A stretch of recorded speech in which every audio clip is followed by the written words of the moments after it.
guys, welcome to my channel. I'm Bree Outlaw and this is Soul Space with Bree. Thank you for tuning in this week, and if you're new, welcome. As you can tell, my mood is a little bit low, and that's because this week I'm going to be talking about George Floyd and the topic of mourning and how grieving looks different for different people. This has been something that has affected me personally. It's affected my household, and I know it's affected friends and family around me. So I just wanted to talk about it and just get things off of my chest. I'm usually not very vocal about things like this, but I think I've gotten to a point of breaking my numbness, and I just want to speak on it and share where I'm at with this whole journey of pain, I guess is what you would call it. So let's get into it. So like I mentioned, I usually stray away from these type of things. I usually just like maintain my peace. I'll recognize it. I'll allow the sadness to be surface level like this, and then I'll dip. Like, I don't spend a lot of time focused on it. And I truly believe that there's like two types of people when it comes to situations like this. There's those who kind of separate themselves from it and maybe acknowledge it, but like I said, only a certain amount. They don't really let it penetrate their spirit. And then there's a type of people who kind of like use it to empower and demand change or voice their opinion, and they read every article, they repost everything, and they're very vocal. And I just want to note here that both of these places are safe. Like, there's not a right or wrong when it comes to this, when it comes to us constantly being exposed to African American women and men senselessly being killed and murdered in our streets, in front of people, in front of the whole world, essentially. There's no right or wrong way of coping with this, because for one, we have not been properly even equipped or taught how to cope just with regular life things. And secondly, with these type of issues, no one ever talks about how you deal with it, how you cope with it, how you react to it, how you respond to it, and how to prepare yourself. So, and I think that's really because it's like an unimaginable thing. Like, no one wants to accept or face the fact that this is our reality and this is the truth for people of brown skin. So you're not alone. How you cope is your personal way of coping, and there's no right way to cope during these times. And then I also came up with some scary truths that we all have. Again, I'm sorry that the beginning of this video was like a little bit gloomy, but I just really had to be honest, and I'm not here to make you guys sad or to discourage you. I just feel like it's important to connect to all the places. So yes, I will connect to the peaceful side or connect to your anxious side and try to bring you peace. But in times like this, I really just want to connect with the family, with the culture, with anyone, regardless of skin color, anyone who's taking this to heart or feels heavy-spirited. That's the part that I'm trying to connect to. And instead of necessarily uplifting and pulling out, I'm just really trying to make that a comfortable space where we can all meet at and be present and just feel our emotions. So I'm sorry if this video is a downer for you, but I just had to come on here and be honest and just be my most truest and authentic self. Back to what I was saying about the scary truths. I wrote out 4 truths that kind of come with all of this, and the first one is, like I mentioned, we are not properly equipped with the coping skills, with the resources. I think that we should have teams, like treatment teams, come out into the community and allow people to mourn and learn about coping skills and talk about their emotions. Within the Black community, I feel like that's needed. It sounds foreign because we don't have that, but I really feel like that would be something that's resourceful for us.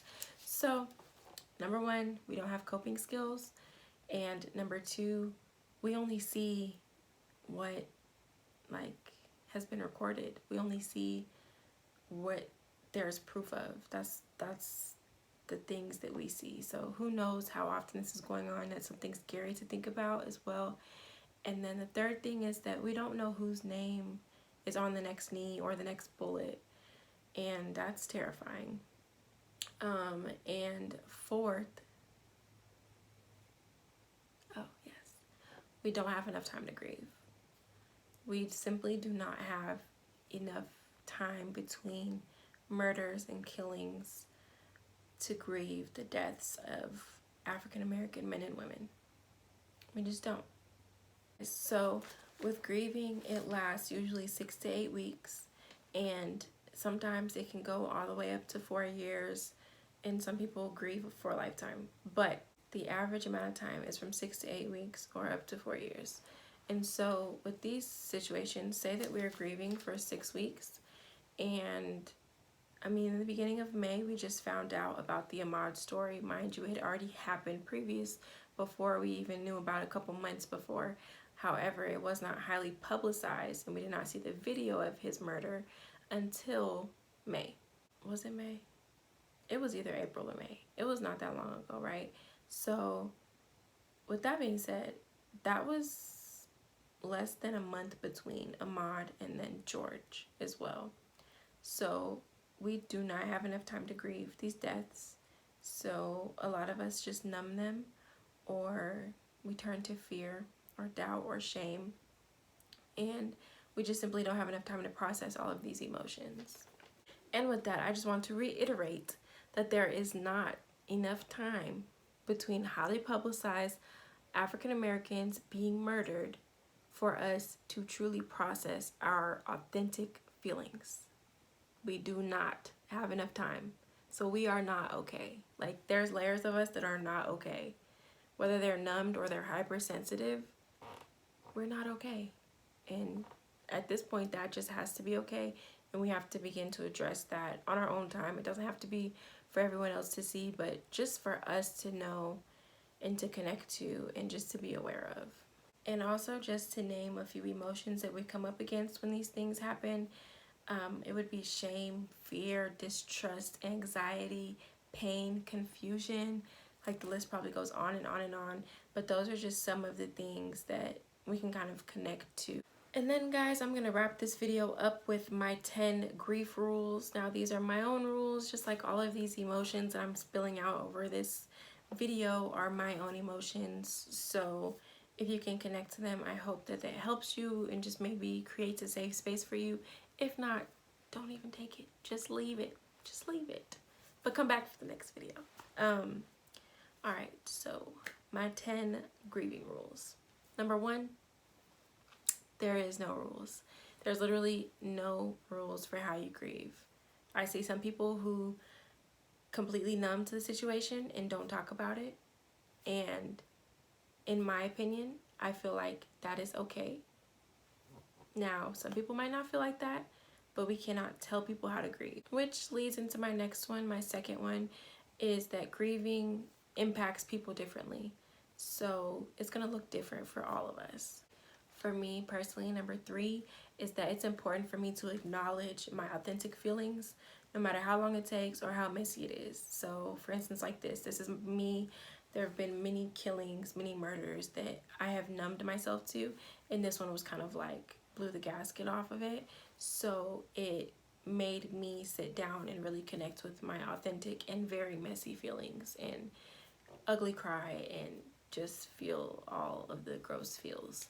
And even though it took a while, I finally got to this place, and that's just, again, grieving looks different. Number 4, I feel like this is for all of us. Our emotions deserve support and attention and devotion as well. So our emotions matter. Number 5, it's okay to be angry. Simply put, it is okay to be angry. Number 6, cry. Just cry. Just cry. Just like allow yourself to feel your feelings and cry. It feels good to cry. It feels really crappy at first, but afterwards it feels like a release. So when it is your time to get to that point, if you get to that point, cry. Oh, number 7, this is something I've been learning over the past couple of weeks. I deserve to be felt instead of numbed or distracted. Let me run that back. I deserve to be felt instead of numbed or distracted. So once I got to this place of allowing myself to grieve, I realized that my emotions did deserve to be felt instead of numbed, anything, whatever it is that you numb yourself with, child. I'm not gonna judge. But I really got to the point where I was like, man, my emotions right now, like, I deserve to be heard. Even if I didn't get on the camera and say it, if I just said it to myself in the mirror, on a journal, in my journal, on the phone with a friend, whatever it was, my emotions were important, and so are yours. So I pray that you apply that to yourself as well. Oh, I just said I pray. Number 8 is praying helps. Simply put, praying helps. Praying through the most difficult times mean the most. It's so easy to turn away and to feel like you just want to shut away from anything spiritual or whatever because there's confusion and there's pain there. Express that anger through your prayers. Express that how your heart hurts and where you need peace. So praying helps. And number 9, my voice matters, your voice matters.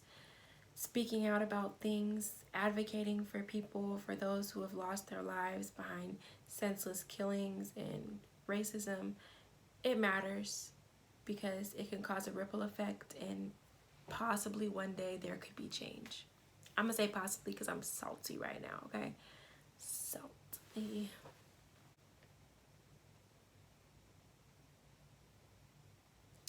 And then lastly, number 10, bringing my fears to light is important.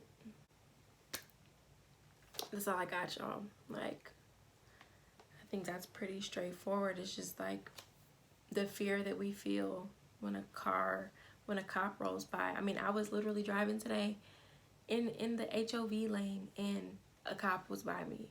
And I was like, I'm not gonna even let this man get by me. I literally slowed down. Go ahead, sir. I'll stay right here. Like, that's a fear. So allowing ourselves to bring those fears to light is very important and valid and much needed when the time is right for you. The biggest thing I have for this is like, whatever you're feeling, it's important, it matters. If you're not ready to share it, that's okay too. And if you are, continue to share it, and thank you for sharing it when you've been ready to. And let's just continue to respect other people in our community who are mourning.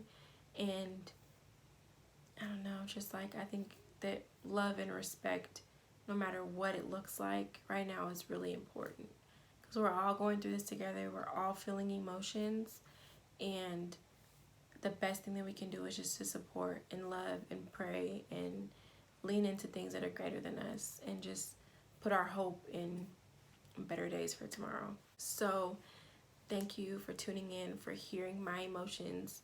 Rest in peace, George Floyd. I'm sorry that this had to happen to you, and it sucks.